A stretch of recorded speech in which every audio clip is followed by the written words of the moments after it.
Casio is following on from its critically acclaimed f1 digital camera with a new model, the high-speed XLM FH20, that features most of the same technology but's more compact, offers a higher resolution, and is cheaper. A quick look at the camera's main specifications shows some of the differences. The FH20 has a 9 megapixel image sensor, up from 6 megapixels on the f1. The zoom has been increased from 12 times to 20 times, and the rear LCD monitors a 3-inch model, up from 2.8 inches on the f1. There are other changes too. Because it's aimed at a wider audience, the FH20 has been made a lot smaller and has a more compact lens. Casio's also simplified the body, removing some of the dials and buttons to make it less intimidating for potential users. In its burst shooting mode, the camera can take up to 40 images at 7 megapixel resolution per second, and this allows for a variety of clever features. For example, there's multi-motion mode, where a series of images are taken of a moving object while the camera is kept still.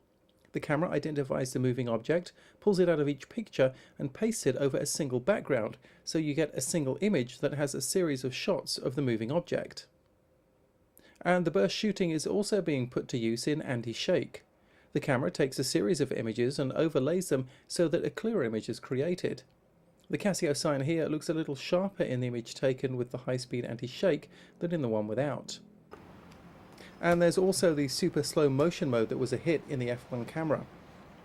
The FH20 will shoot up to 1000 frames per second that, when played back at the conventional 30 frames per second speed of normal video, creates a super slow motion effect.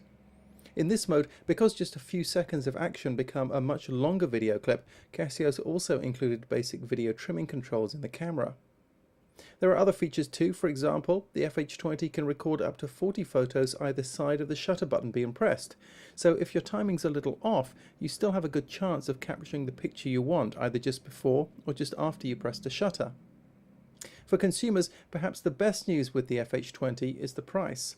At around $600 it's much cheaper than the $1,000 f1. The Casio FH20 will be launched in Japan on September 19th and be available in Hong Kong in late September and in the US in October. European launch plans have not yet been decided. In Tokyo, this is Martin Williams, IDG News Service.